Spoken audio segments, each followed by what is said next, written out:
St. Lawrence Cruise Lines has been in business since 1980, owned and operated by the Clarke family out of Kingston, Ontario. They do a wonderful job operating really just one ship, and that's what the cruise line consists of at this point. At a period in time, they did have two, but they've pulled back to the Canadian Empress only and throw all their efforts and energy at having that one ship be as perfect as it can be. And it really is close to a perfect experience. They travel up and down the St. Lawrence Seaway between Kingston, Ontario, at the end of Lake Ontario, down to Quebec City, almost into the Atlantic Ocean at the end of the St. Lawrence Seaway.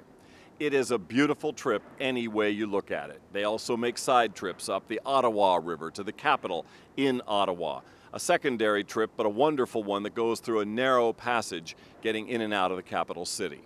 We spent time with the Canadian Empress, its crew, and its passengers, going from Kingston, Ontario, downstream through the lock system, down to Montreal, and then it goes on, as I said, to Quebec City.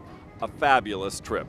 Take a look now at what it's like to go down the St. Lawrence Seaway with GPS Films.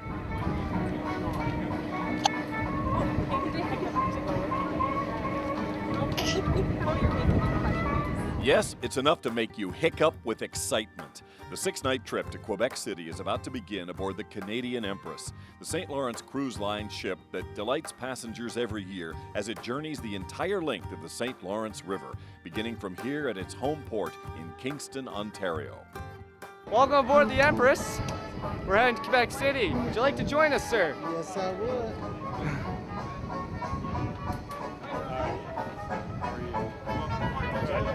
Hello, nice to have you aboard.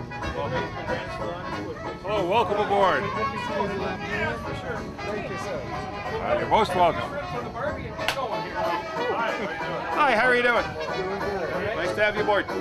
From deckhands to the captain, it's a warm welcome getting people settled into the ship's 32 staterooms, which are beautifully appointed, though not aimed at super luxury, just small and very, very nice. If you want to come in, and I'll just give you a brief We have one night tour. left. A little bit different is that they're designed with portholes. Okay, you have the standard windows. Portholes also open as well. There are screens as well. This, in the event that we had a third person, can be made up as a settee for a triple. And in the event that that happens, we do that. They are designed to reflect the time 100 years ago when passenger ships plied the St. Lawrence River and the inner Great Lakes as a means of transportation. As the Empress pulls out of Kingston, the passengers begin to settle in. For the next 6 days, this will be their home. Very definitely a room with a view. A lot of times people think a small ship means small rooms, small bathrooms, kind of a small amount of personal space around you, and in some places on this ship it means that somewhat.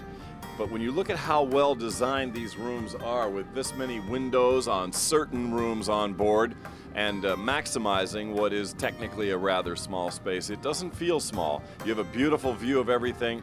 I could live here. In fact, this is exactly what owner Bob Clarke had in mind when he dreamed up St. Lawrence Cruise Lines with his wife Myrna in 1980, a throwback to a beautiful age of stately travel. And we spent a lot of time on the river. And there's such a lot of the St. Lawrence River in 1,000 Islands is very nostalgic. There's lots of old cottages, 150-year-old cottages and stuff. And you couldn't help but think about the overnight cruise ships that used to be there. By the mid-30s, 40s, the governments were building highways everywhere for General Motors and Ford. You build cars, we'll build your highways. And so the automotive really took over. And I said, boy, you know, somebody should bring that back, that overnight cruise ship idea. And that's where the idea grew. So Bob had Canada's largest shipbuilder construct an aluminum version of the old wooden ships that traveled the lakes and rivers here. The Canadian Empress was born with the help of the Ontario government and some reluctant bankers. The banker was the hardest guy to get through. Easy to get through the government and all that. But the banker was hard. And he pushed. I got turned down 6 times. And on the 6th time, he said, Bob, for the last time, no. Wow, that's what I want to hear. He said, you didn't understand me. I said, yes, you said for the last time, no. So I'm going to ask you one more time. He said, oh my God. Bob runs the company with his nephew, Jason Clarke, who knows that keeping St. Lawrence Cruise Lines afloat means don't change anything. I appreciate the values of this company, and the way in which it's run. And so I have not tried to change those. I've tried to keep it the way it has been all along. I even kind of wondered, is it a changeable business or is it a traditional classic business that really operates better without change? I think it does operate better with without change. Now, I mean, there's always minor tweakings in every operation, and we're constantly upgrading and improving on what we do, but we're not stepping out of what we know. The Clarks are very hands-on. Bob often travels with the guests and passengers, and Jason works almost every job on the ship. At least he's done that over the years. It was Jason who took us at GPS Films around the Canadian Empress as it was tied up at its own buoy in the Thousand Islands area of the St. Lawrence River. So that's the company's personal buoy there. It is. It was, what happened was back when Bob was putting the company together, he had to make arrangements through Parks Canada. It was an arrangement that was able to be made back then. Very difficult nowadays to do so.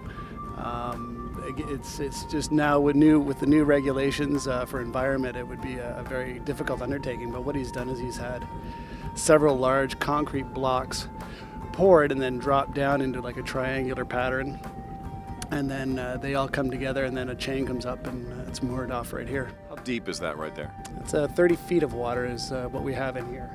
So certainly ample for the Canadian Empress, who's only got a draft of about 5'6" at maximum. The tours of the Thousand Islands are a highlight of any Canadian Empress trip. It's a unique part of the world with big homes and tiny homes. Places so close to the waterline they all look dangerous, but the river is kept at a very safe and constant level. It virtually cannot flood because of its management, its dams, and its locks. The Canadian Empress makes slow passes through the islands so that its wake doesn't wash up to the homes.